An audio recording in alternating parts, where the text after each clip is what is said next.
Salut, aujourd'hui je vais vous apprendre la méthode roue. J'ai déjà fait cette vidéo il y a plusieurs années. La vidéo elle est un peu vieille, du coup je vais la refaire.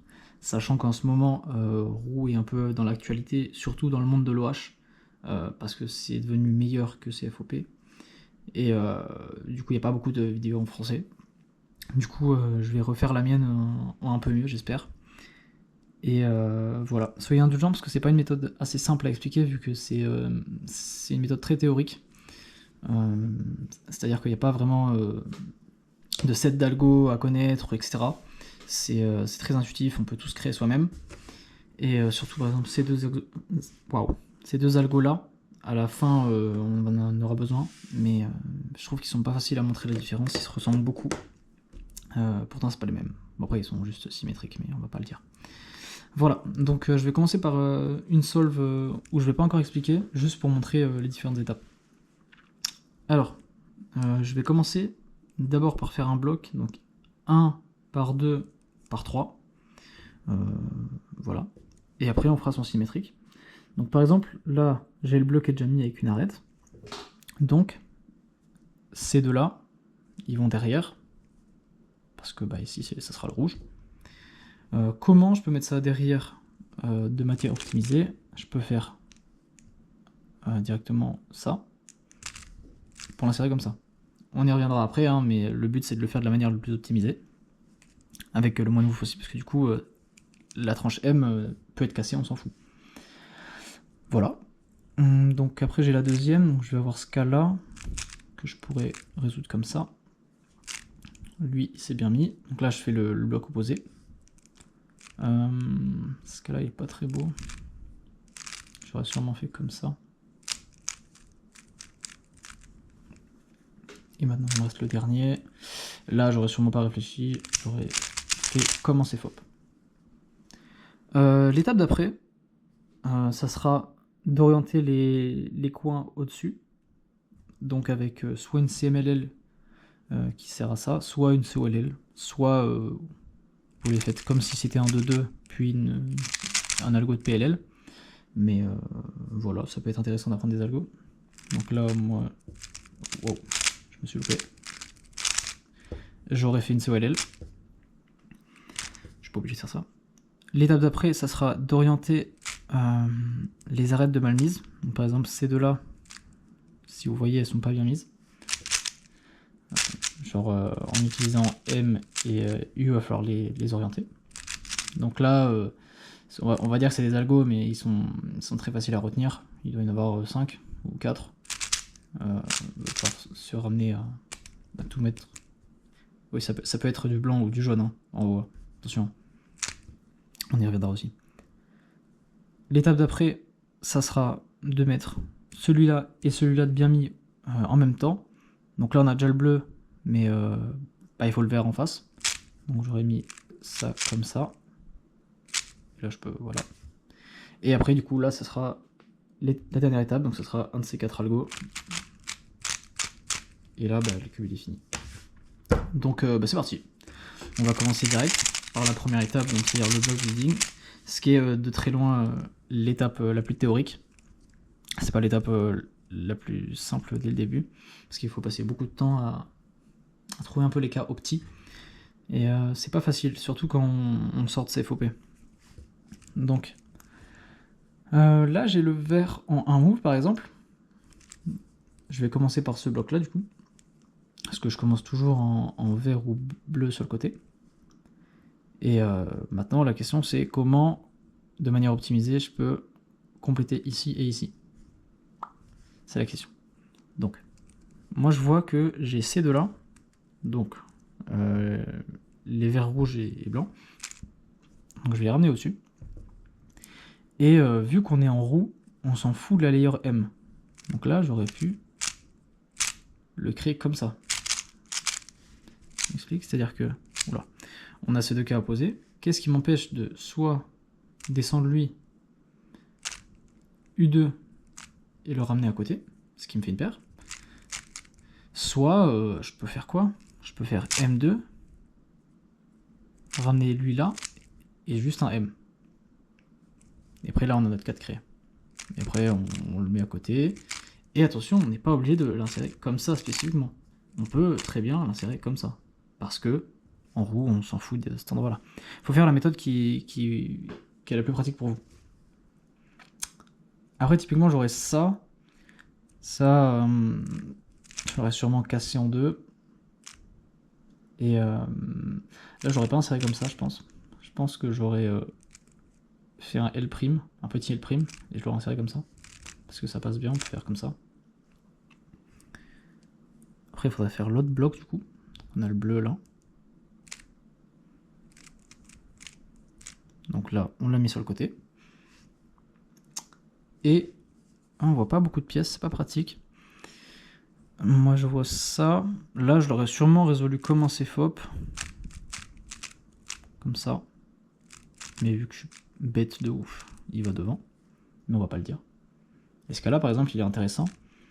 Parce que là, je peux faire ça. Donc, comme ça. Et après, par un M, créer la paire.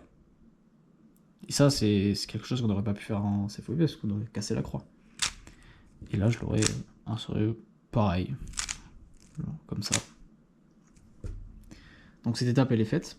C'est l'étape où je vais pas donner beaucoup d'explications parce que c'est à vous de trouver votre manière de le faire. Il y a plein de manières de résoudre chaque cas. Parce qu'en fait, c'est en général de la manière dont vous le préférez.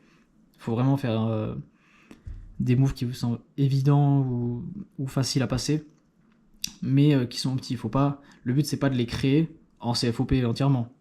S'il y a des cas qui, pour vous, sont plus faciles de créer en CFOP, faut le faire. Mais là, l'intérêt de cette partie, c'est de se servir de la layer M comme un atout pour les créer plus facilement et sans contrainte. Sinon, ça aurait pas trop d'intérêt de faire roue. Donc là, j'aurais fait une SOLL. J'ai pas un 3 pas loin. Je vais chercher un autre 3.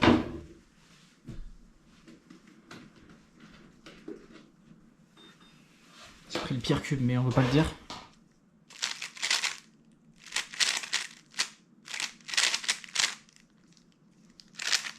Évidemment, c'est pas le bon.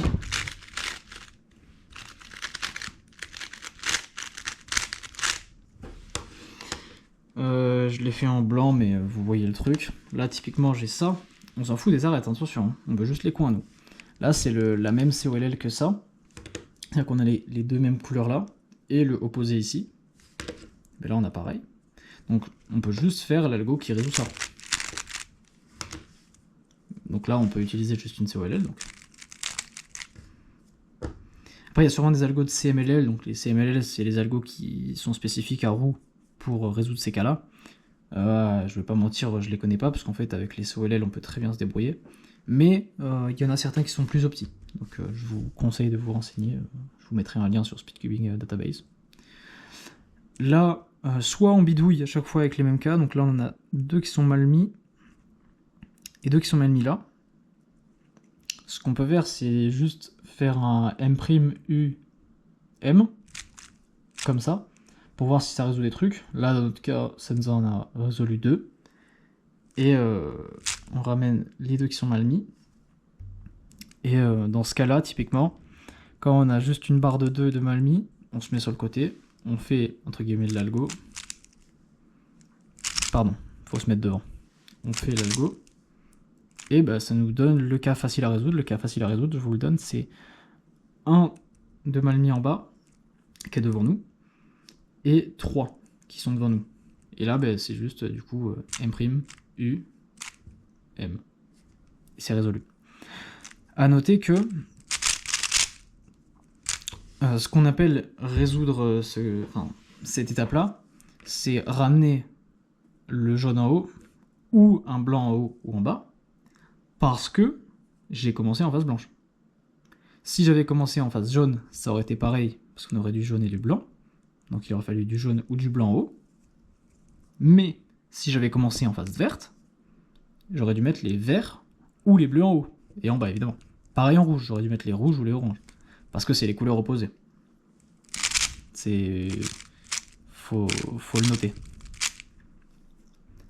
L'étape d'après, du coup, ça va être de mettre celui-là et celui-là. J'avais pas de nom, mais il n'y a pas de nom en même temps. Vu que j'ai le vert jaune là, je peux juste mettre celui-là à cet emplacement pour qu'il soit sur la même ligne. Donc je peux le mettre derrière, comme ça. Donc là, on les a bien. Puis, je les mets au bon endroit. Donc, juste M2. Parce qu'on veut les mettre à cet endroit-là. Donc, on les met au même endroit en bas. On se setup le cas opposé là. Parce que si on met la même couleur en face, ben, ils seront opposés. Et M2, et on les met dedans. Et on a fini cette étape-là, parce que ça va très vite quand même. Et là, c'est l'étape pas fun, parce que je vais devoir expliquer la différence entre ces deux putains de cas là. Donc il y a 4 cas pour cette étape-là. Je vais tous vous les montrer, parce que bon, il y en a deux, ils sont triviaux, on va dire. Même si vous commencez le Rubik, c'est pas forcément évident. Non, ça c'est trivial. Mais ces deux-là, voir la différence, c'est un peu chiant. Donc d'abord, si jamais... donc on va prendre à chaque fois le cas où le bloc est derrière. Je vous montrerai après le cas où le bloc est pas derrière. Donc le bloc, c'est une arête de bien mise. Donc là, on voit qu'elle est bien mise. Lui, il va là. Donc, on va directement le mettre à son emplacement. Comment? On le met en haut, U2. Parce que si on le met en haut et U2, il est à sa bonne place. Et après, on annule la fin. C'est-à-dire que j'essaie d'apprendre l'algo de manière intuitive pour pas que ce soit vraiment du par cœur. C'est-à-dire que là, on fait un M pour mettre celui-là à son emplacement. Donc on fait un U2. Et après, lui, on le met où il va. Donc on a un U2. Donc, ça c'est l'algo que je viens de montrer, parce que lui, il va là. Et après, il y a l'algo pareil, mais lui, il va pas là. Donc le bloc est toujours derrière, mais lui, il va pas là. Lui, il va derrière. Et dans ce cas-là, donc on met lui directement à son emplacement, donc avec un U2. Et après, on va mettre lui là où il va. Donc, comme tout à l'heure, on fait M', U2, et on le ramène. Et en plus, là, on n'a même pas le U2 à faire. Donc c'est comme ça que je les aurais retenus. À noter que si vous avez le bloc devant vous, c'est pareil, mais du coup c'est du miroir. Est-ce que lui, il va là? Non, parce que lui, il va là. Donc on le met à son emplacement. Et après, lui, faut le mettre à son endroit là. Donc, comme ça. De derrière, c'est un peu plus technique, mais quand vous reconnaissez, c'est facile, franchement, je vous promets. Parce qu'il y a vraiment 5 moves, quoi. 1, 2, 3, 4. 4, il y en a 4. Bon, même si M2, ça compte comme 2 moves, mais... Voilà. Il y a 2 autres cas. Ces 2 cas-là, ils sont vraiment faciles. C'est-à-dire que là, donc on a opposé et opposé. Donc on fait juste U2, M2, U2, M2. Et c'est fini. Je le refais. On peut même commencer par M2. Hein. M2, U2, M2, U2. Ça revient au même. Et ce cas-là, on va faire 2 fois celui-là en gros. Donc on va le faire une fois. On fait un M' ou un M, et on le refait. Et là, on enlève notre move de setup, entre guillemets. Et voilà. Donc là, vous avez toute la théorie pour roue. Je conseille fortement, si vous voulez vous mettre à roue, de faire énormément de solves non chronométrés. Parce que c'est une méthode très intuitive. Il n'y a pas vraiment beaucoup de choses à connaître par cœur, à part, on va dire, les algos de fin. Donc, les algos pour orienter ça. Ça, c'est une bonne idée de les apprendre, parce que je crois qu'il y en a genre 6 ou 7. Et du coup, les algos que je viens de montrer là. Avec les comment on appelle ça? Les COLL. Genre, si vous connaissez les COLL, ça vous en aurait pas besoin, mais si vous les connaissez pas, ça peut être utile. Parce que par exemple, cette étape-là, il faut mettre, dans mon cas, le bleu et le vert, hein, vous choisissez votre couleur. Hein. Ça, c'est très intuitif. Donc, là, j'aurais fait ça. Et là, j'ai le cas de tout à l'heure. Je fais 2 fois l'algo. Donc, passez vraiment un moment sur la première étape faire beaucoup de slow solve parce que c'est assez compliqué, surtout si vous voulez le faire, si vous voulez l'implémenter à l'OH. Le problème si vous l'implémentez à l'OH, c'est que si vous utilisiez avant CFOP, vous allez vouloir tout faire en CFOP.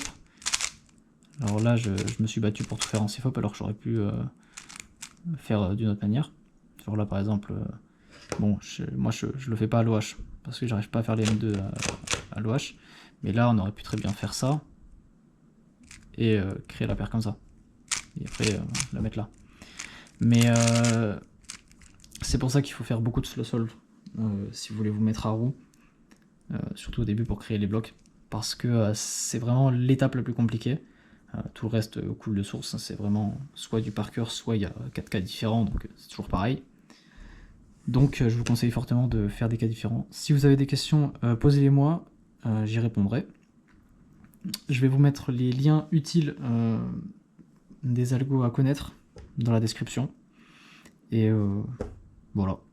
Mais faites CFOP, c'est mieux. Allez, bisous.